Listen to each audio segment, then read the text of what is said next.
বাবা, আর কতক্ষণ হাঁটবো? পেটে খুব খিদে লেগেছে।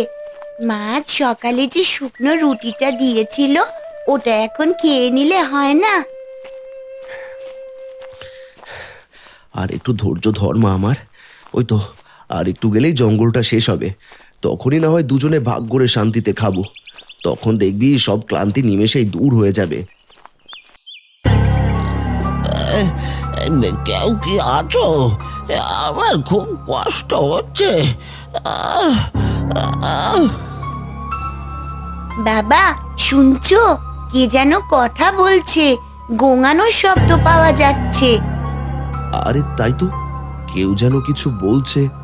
চল তো মা, দেখি ওদিকটায় কেউ মনে হয় বিপদে পড়েছে। কানাই আর মালা আশেপাশে সেই গোঙানোর শব্দ অনুসরণ করে খুঁজছে। হঠাৎ মালা দেখতে পায় ঝোপের পেছনে এক বৃদ্ধ লোক পড়ে আছে। বৃদ্ধের আশেপাশে নোংরা আবর্জনা পড়ে আছে, সেখানে পোকাও দেখা যাচ্ছে। ওই দেখো বাবা, একজন বৃদ্ধ লোক পড়ে আছে ওই ঝোপের পেছনে। চলো আমরা তার কাছে যাই, মনে হচ্ছে ওনার সাহায্যের প্রয়োজন।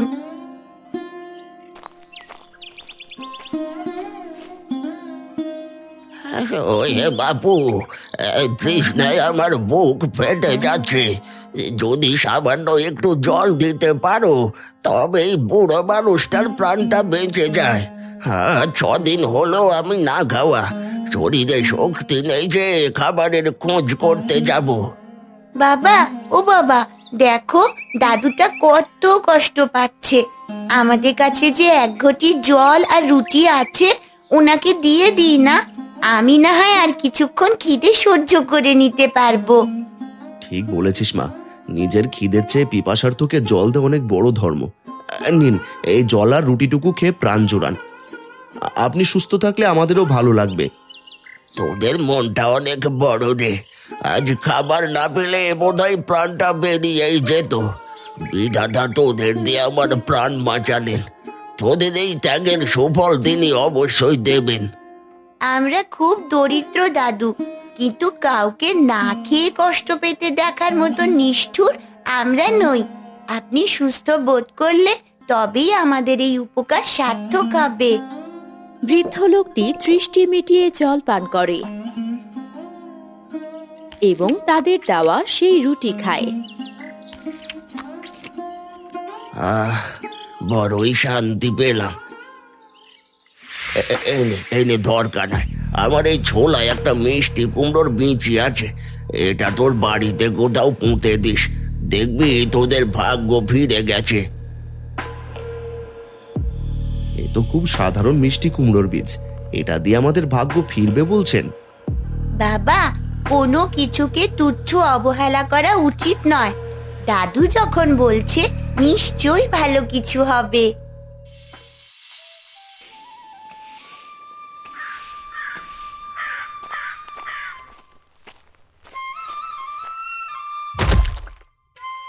জঙ্গল থেকে ফিরতে আজ অনেক দেরি করলে।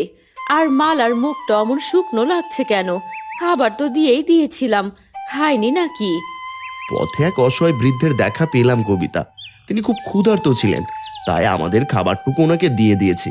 বিনিময়ে তিনি এই কুমড়ো বীজটা আমাদের উপহার দিয়েছেন। এ কি করলে গো?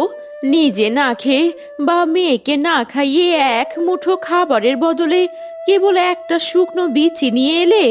লোকে তো সোনা দানা বা মোহর পায়, আর তুমি পেলে এটা? ওই বৃদ্ধের দু চোখে অদ্ভুত জ্যোতি ছিল কবিতা। তিনি বলেছেন এটি মাটিতে রোপণ করে দিলে আমাদের অভাব ঘুচবে। আমি কেন জানি ওনার কথা বিশ্বাস হচ্ছিল না। মালামায়ের কথা একটু ভরসা ফিরে এলো। ঠিক আছে, যখন এনেছো তখন আর ফেলে কাজ নেই।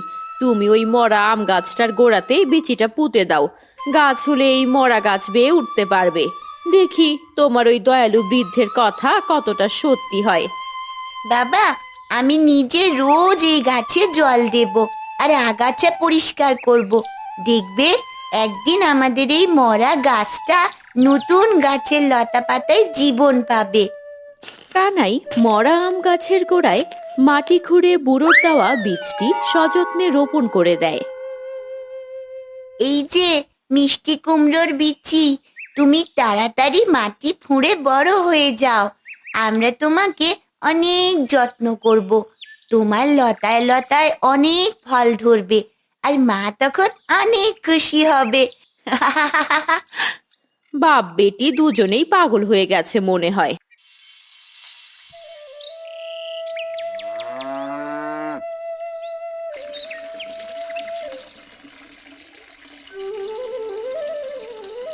ও কানাইদা, মাথাটা কি পুরোই বিগড়ে গেল নাকি তোমার?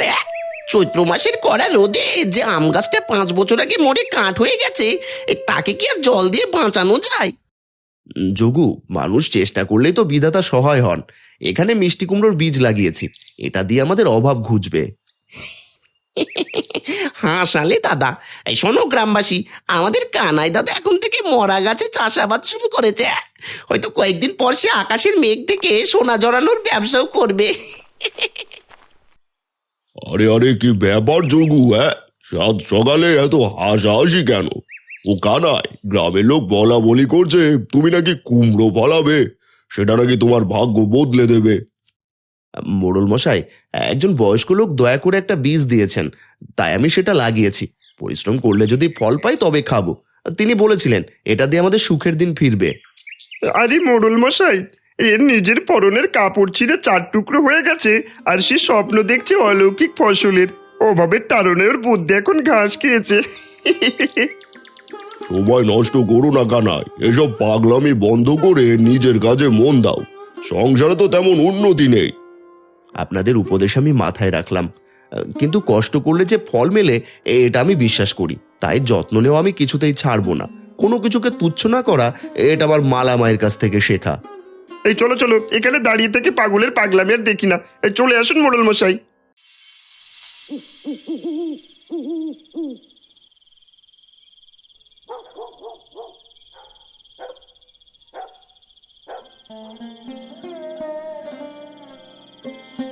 বাবা, কি এত চিন্তা করছো? ঘুমাচ্ছ না যে? রাত তো কম হলো না, তোর বাবার ঘুম আসবে কেমন করে? ওই কুমড়োর বীজের স্বপ্ন দেখছে জেগে জেগে। থামবে তুমি কবিতা? সবাই আমায় পাগল ভাবছে, এখন দেখছি তুমিও তাই। একটা গাছের যত্ন নেওয়া কি অপরাধ নাকি? হয়েছে বাবা, তুমি ঘুমাও তো। মা, তুমিও ঘুমাও।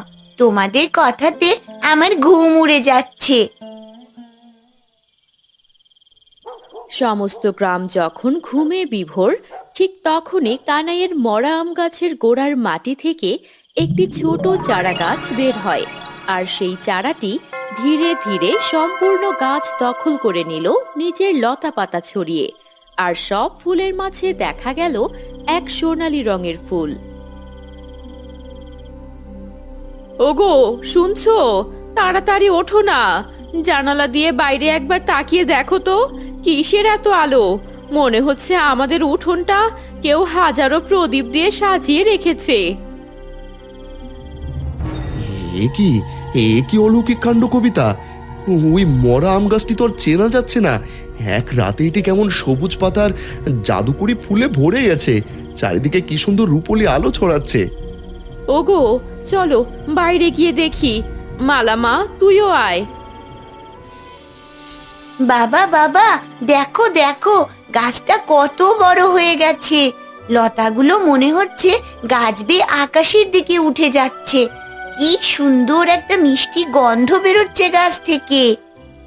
আমি তো নিজের চোখকেও বিশ্বাস করতে পারছি না। আজ বিকেলেও যে গাছটি মরে খড়খড়ে কাটছিল, এখন তার সতেজ লতায় ঝলমল করছে। এ নিশ্চয়ই সেই বৃদ্ধের আশীর্বাদ। আমার কথা মিললো তো এবার কবিতা? আমার কথা মিললো? দেখেছো, তুচ্ছ জিনিস থেকেও কত বড় আশীর্বাদ ফুটে ওঠে। তোমরা তো সকলে আমায় পাগল ভাবছিলে। বাবা দেখো, লতার ভাঁজে ভাঁজে কেমন সোনালী রঙের মস্ত বড় বড় ফুল ফুটেছে। কি অদ্ভুত দৃশ্য!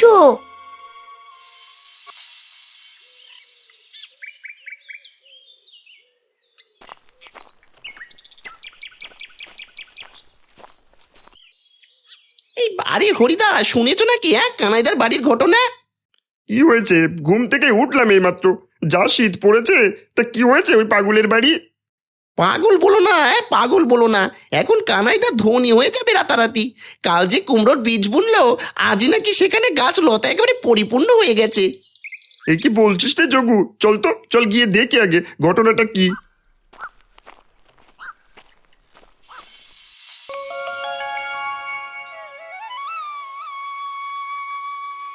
মা, বাবা, দেখো কালকের ওই বড় সোনালী ফুলটা এখন মিষ্টি কুমড়োয় পরিণত হয়েছে।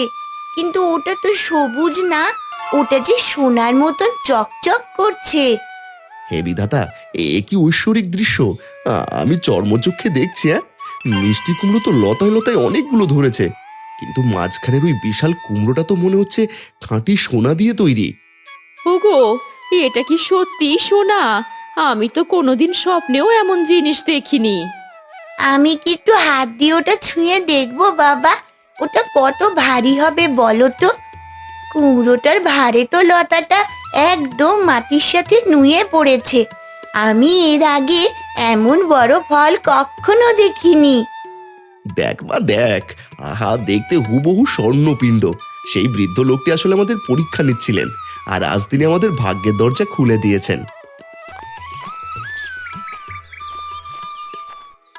ভাগ্যের চাকা খুললো বুঝি তোমাদের?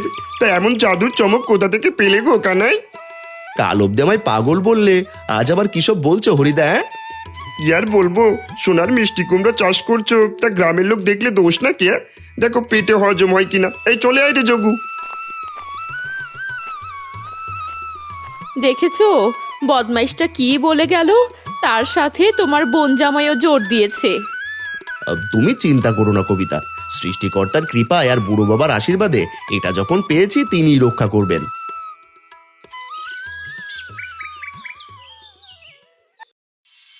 পিসি, ও পিসি, কোথায় গেলে গো? একটু বাইরে এসো না। কি রে মালামা, কি হয়েছে? ওভাবে ডাকছিস কেন? আর বলো না গো পিসি, আমাদের ঘরের চাল ফুরিয়েছে, তাই মা কিছু চাল নিতে পাঠালো। বাবা বাজারে গেছে চাল আনতে, কিন্তু বাবার ফিরতে তো দেরি হবে, তাই তুমি কিছু চাল দাও, কাল চাল দিয়ে যাব না হয়। ও, এই কথা। আয় মা, তুই এখানে বস, আমি চাল এনে দিচ্ছি।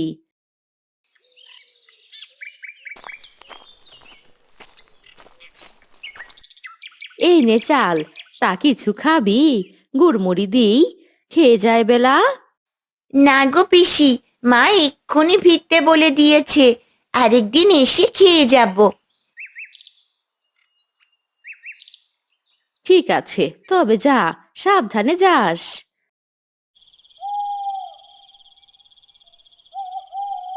মিনু, এই বাজারগুলো নাও দেখি, হাত মুখটা ধুয়ে আসি, ঠান্ডা লাগছে খুব। ওগো, শুনছো? দুপুরে মালা এসেছিল, তাদের নাকি চাল ফুরিয়েছে, তাই কিছু চাল দিয়ে দিলাম। এ কি বলছো বউ? ওদের ওখানে দেখে এলাম সোনার মিষ্টি কুমড়ো ধরে আছে, আর ওরা নাকি চাল ধার করে চলে, কিছুই তো বুঝছি না। কি বলো এসব? সোনার মিষ্টি কুমড়ো? কাল গিয়ে তো তাহলে দেখতে হয়।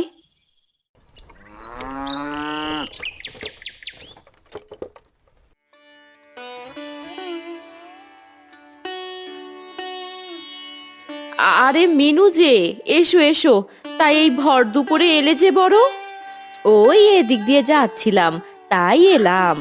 আর মালা কই? ওকে যে দেখছি না। মালা? মালা গেছে হয়তো কোথাও খেলতে, তাই এসেই যখন পড়েছো চালগুলো নিয়ে যাও। কবিতা চাল আনতে ভেতরে যায়। তখন মিনুর চোখ যায় ঝলমলে সোনার মিষ্টি কুমড়োর দিকে। সে অবাক হয়ে সেদিকে এগোতে থাকে। এই নাও মিনু, তোমার চাল। তা ওদিকে কোথায় যাচ্ছ? না না বৌদি, কোথাও না, তোমাদের গাছে দেখছি বেশ বড় বড় কুমড়ো হয়েছে, তার মধ্যে ওই কুমড়োটা বিশাল বড়, আর ওটার রঙও কেমন সোনালি মনে হচ্ছে, তাই না? না না, তেমন কিছু না, ওই কুমড়োটা পেকে গেছে তো তাই অমন রং হয়েছে, আর সূর্যের আলোয় সোনালি মনে হচ্ছে। আমার অনেক কাজ আছে, তুমি বাপু চাল নিয়ে এবেলা বাড়ি যাও।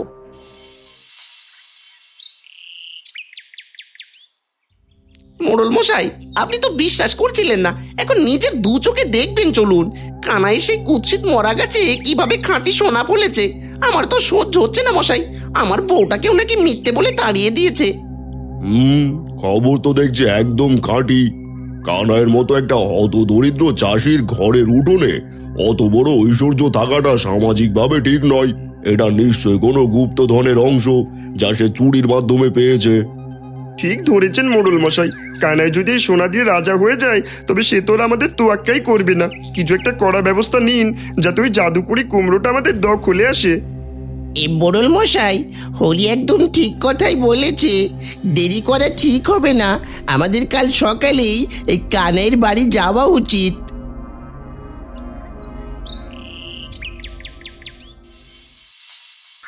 ওই কানাই, বাইরে এসো, বাইরে এসো। বড় এক বিপদ আর আপদ জুটেছে তোমার এই বাড়িতে। এই রহস্যময় সম্পদ তো পুরো গ্রামের জন্য অলক্ষণে সর্বনাশ ডেকে আনবে। তুমি এটা সামলাতে পারবে না। কি হয়েছে মোড়ল মশাই? এই ভর দুপুরে এত দলবল নিয়ে এসেছেন কেন? এক মহান দয়ালু ব্যক্তি আমায় দয়া করেছেন, এটা আমার বিশ্বাস আর আশীর্বাদের ফসল। এতে আপনি অমঙ্গল কি দেখলেন? শোনো কানাই, এই জমিটা যেখানে গাছটা দাঁড়িয়ে আছে, এই জমিটার মালিকানা নিয়ে অনেক পুরনো সন্দেহ আছে। আমার ধারণা এটি আসলে পঞ্চায়েতের জমি। সুতরাং এই সোনার কুমড়োর উপর গ্রামেরও অধিকার আছে। এ কি অদ্ভুত আর মিথ্যে কথা বলছেন মোড়ল মশাই। 20 বছর ধরে আমরা এই ভিটায় বাস করছি, কোনোদিন তো জমির মালিকানা নিয়ে প্রশ্ন তোলেননি। এখন সোনার ফল দেখে আপনার মনেও লোভ জেগেছে? মুখ সামলে কথা বলো কানাইয়ের বউ। ভালোই ভালোই বলছি, কুমড়োটা আমাদের হাতে তুলে দাও, না হলে গ্রাম থেকে এক ঘরে করে দেবো, বুঝলে? আমি চাইলে এক মুহূর্তেই তোমাদের এই ভিটে মাটি ছাড়া করতে পারি। লোভের বশবর্তী হয়ে এমন করার চেষ্টা করবেন না। আমাদের কাছে এই কুমড়ো আছে, তবু আমরা গ্রামের কল্যাণের কথা ভাবছি। আর আপনি মোড়ল হয়ে এমন স্বার্থপর কি করে হতে পারছেন? তোমাদের দুজনের মুখে দেখছি কথা ফুটেছে। ঠিক আছে ঠিক আছে, দেখি দেখি কতদিন তোমরা এটা ভোগ করতে পারো। তোরা সকলে চলে আয়। আজ মোড়ল মশাই ওই লোভীদের খপ্পরে পড়ে লোভী হয়ে গেছে বউ, আর বিশ্বাস করার মতো কেউ থাকলো না।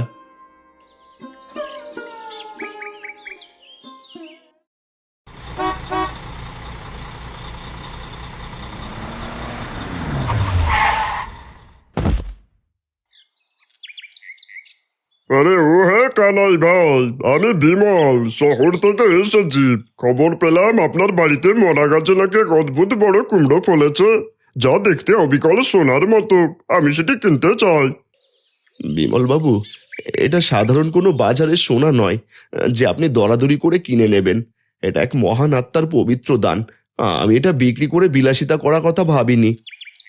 আরে ভাই কানাই, সোনা দিয়ে তো আর পেট ভরে না। আমি আপনাকে এই কুমড়োর বিনিময়ে নগদ 5,000 টাকা দেব।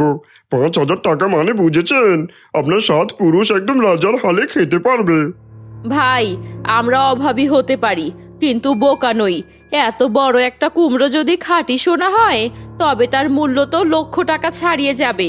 আপনি আমাদের 5,000 টাকা দিয়ে ঠকাতে এসেছেন। আরে আরে আরে দিদিমণি, রেগে যাচ্ছেন কেন? এই সোনা তো আসল না, এটা হলো জাদুকরি মায়া সোনা। বাজারে কোনো জহুরি এটা কিনবে না। আমি তো আপনাদের ভালোর কথা ভেবে এই ঝুঁকি নিয়ে নিতে চাইছি। পচে গিয়ে মাটি হয়ে গেলেও আমার কোনো আক্ষেপ নেই বিমল বাবু, কিন্তু আপনার মতো ধূর্ত মানুষের কাছে আমি আমার আশীর্বাদ বিক্রি করব না। আমি এই কুমড়ো দিয়ে আমার দরিদ্র গ্রামের উপকার করব। বড্ড একগুই লোক তো আপনি। ভালো কথা বলছি, শুনছেন না? ভবিষ্যতে বিপদে পড়লে কিন্তু ওই বিমলের কাছে ছুটে আসতে হবে। হ্যাঁ, তখন আর আমায় খুঁজে পাবেন নাই, বলে রাখছি। বাবা, এই লোকটা এমন করে কথা বলছে কেন? ওর মনে লোভ আছে, আমি স্পষ্ট দেখতে পাচ্ছি। ভোগ বিলাসিতার জন্য এটা বিক্রি করব না আমরা। যেমন বাপ তেমন মেয়ে, অযথা সময় নষ্ট করলাম।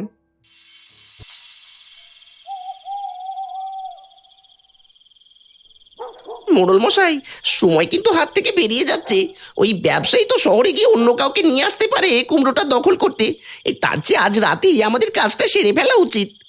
তুমি একদম ঠিক কথা বলেছো যোগু। কানাইকে আমি অনেক বুঝিয়েছি, কিন্তু সে শোনেনি। এখন বাঁকা পথই ধরতে হবে। আজ রাতে যখন অন্ধকার ঘন হবে, আমরা চুপি চুপি কানাইয়ের বাড়িতে ঢুকে কুমড়োটা কেটে নিয়ে আসবো। কিন্তু মোড়ল মশাই, আমার মনটা কেমন জানি কু গাইছে। ওটা তো জাদুকরি গাছ আর জাদুকরি ফল। যদি কোনো অলৌকিক বিপদ আমাদের উপর নেমে আসে। তোর বেদু কোথাকার, ওটা একটা বিরল জাতের বুনো ফল ছাড়া আর কিছুই না, যার রং সোনালি। একবার সোনাটা যদি আমাদের আলমারিতে ঢোকে, তবে দুনিয়ার কোনো ভয় আমাদের ছুঁতে পারবে না। ঠিক আছে, যখন বলছেন তখন আমি রাজি। আমি আমার বড় কাস্তেটা বিকেল থেকে একদম তলোয়ারের মতো ধার দিয়ে নিয়েছি। কিন্তু মোড়ল মশাই, কুমড়োটা বড্ড ভারী। আমরা দুজনকে ওটা বয়ে আনতে পারবো? আরে লোভে মানুষের গায়ে হাতির বল আসে, তা তো জানোই। আমার কুমড়োটা পাটের বস্তায় ভরে টেনে হিঁচড়ে আমার খামারে নিয়ে গিয়ে লুকিয়ে রাখবো। কাল সকালে হরিকে দিয়ে সোনাটা গলিয়ে নেব। কিরে হরি, পারবি না? কি যে বলেন মোড়ল মশাই, খাঁটি সোনা বলে কথা। কিন্তু মোড়ল মশাই, নিয়ে আসতে গিয়ে যদি ধরা খান, তবে তো মান সম্মান একেবারে গেছে। তোরা তো আছিস, তবে এত চিন্তা কিসের? রাত গভীর, চারদিকে এক নিস্তব্ধতা বিরাজ করছে। মোড়ল হরি আর যোগু সেই সোনার মিষ্টি কুমড়া চুরি করতে আসে। যোগু যোগু, তাড়াতাড়ি কর, এই তো সেই সোনার কুমড়োটা। তুই তো ধারালো কাস্তে দিয়ে বোঁটাটা এক কোপে কাট। আমি নিচ থেকে কুমড়োটা জড়িয়ে ধরছি, যাতে মাটিতে পড়ার শব্দ না হয়। যখনই যোগু কুমড়োর গায়ে কাস্তে লাগানোর চেষ্টা করে, তখনই ধারালো কাস্তেটা দুভাগ হয়ে ভেঙে পড়ে। মোড়ল মশাই, এ কি হচ্ছে? কাস্তেটা তো কুমড়োর গায়ে লেগে ভেঙে গেল, কিন্তু এক বিন্দু কাটা গেল না। ও কি মোড়ল মশাই, এই সোনার কুমড়োটা পচা আলকাত্রের মতো কুৎসিত কালো হয়ে যাচ্ছে কেন? তুই নিশ্চয়ই অন্ধকারে ভুল দেখেছিস, বিদু কোথাকার। দে আমাকে, দে কাস্তেটা। আরে এ কি বিভৎস দুর্গন্ধ বেরোচ্ছে গাছ থেকে। এ কি, কুমড়োর ভেতর থেকে পচা রস বের হয়ে পড়ছে আমার গায়ে। ওরে বাবারে, আমাকে ধরো ধরো ওদের। কি হ্যাঁ, এ কি মোড়ল মশাই? মোড়ল মশাই, যোগু, হরি, আপনার এই মাঝরাতে চোরের মতো আমার গাছে কি করছেন? হ্যাঁ, আপনাদের সারা শরীর অমন ফুলে ঢোল হয়ে গেছে কেন? ওদের কুবুদ্ধিতে আমার মনে লোভ জন্মেছিল রে কানাই। তাই রাতের অন্ধকারে সোনার কুমড়োটা নিতে এসেছিলাম। দেখলেন লোভের ফল কত তিতা আর ভয়ঙ্কর হয়। আর দেখুন তো কুমড়োটার কি হাল করেছেন আপনারা। এখন এটি একটি পচা আবর্জনার মতো দেখাচ্ছে। আমাদের মাফ করে দাও বৌদি, আমরা খুব বড় ভুল করেছি। আমরা ভেবেছিলাম তোমাদের সোনা চুরি করে সুখী হব, কিন্তু এই আগুনের মতো জ্বালার কামড় আমি সইতে পারছি না।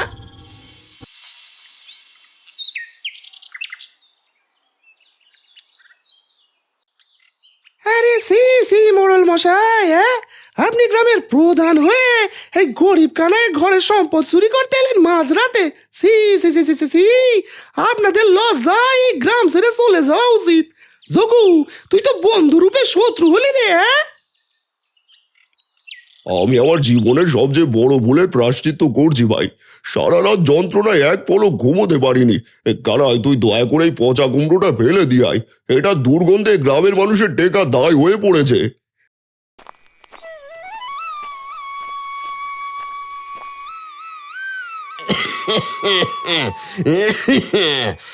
ফেলে দিবি কেন কানাই?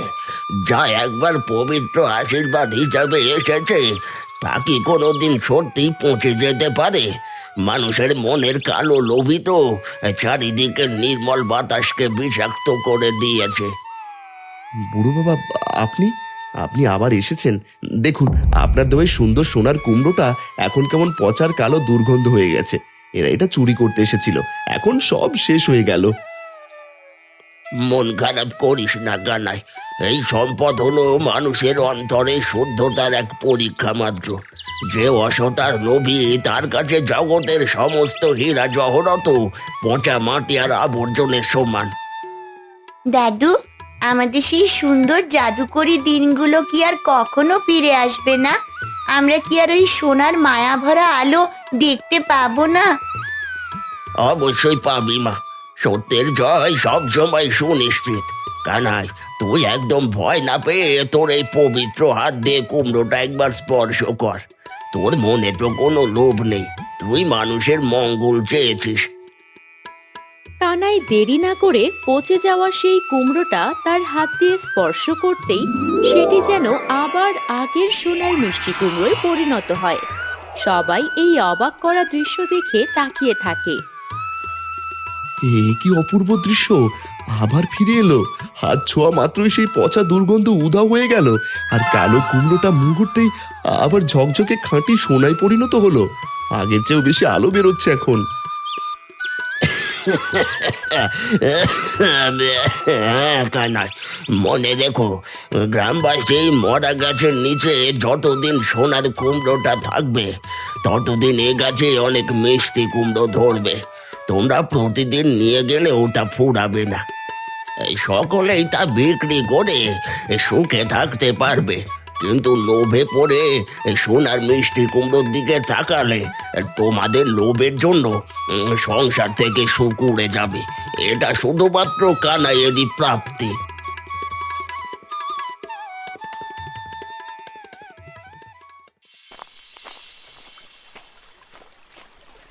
দেখো মা, এখন আমাদের গ্রামের কত সুন্দর রূপ ফিরেছে। বাবা সেই সোনার কুমড়ো গাছের কুমড়ো বিক্রি করে মহৎ টাকায় পুরো গ্রামে বড় বড় দিঘি খনন করা হয়েছে, অনাবাদি জমিতে ফসল উঠেছে। হ্যাঁ মা, এ সবই সেই বুড়ো বাবার আশীর্বাদ আর সৃষ্টিকর্তার দয়া। আমি তো প্রথমে বিশ্বাসই করতে পারিনি। তুই বল মা, মরা গাছে কখনো সোনার মিষ্টি কুমড়া ফলে? হলো তো আমাদের কথা। চলো বাড়ি যাই এবার। মিষ্টি কুমড়ো আর শীতকালে টাটকা সবজি দিয়ে খিচুড়ি করে দেবে কিন্তু। আবার বায়না ধরলি?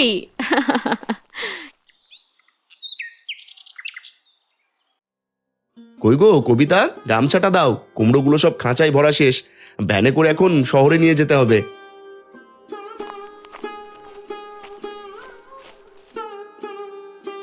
এই নাও গামছা। ওই দেখো, যোগু আর মোড়ল মশাই আসছেন। কানাইদা, আমি এখন তোমার জমিতে একজন সাধারণ কিষান হিসেবে কাজ করি এবং তাতেই আমার পরম শান্তি। আমার মনের সব হিংসা এখন দূর হয়ে গেছে।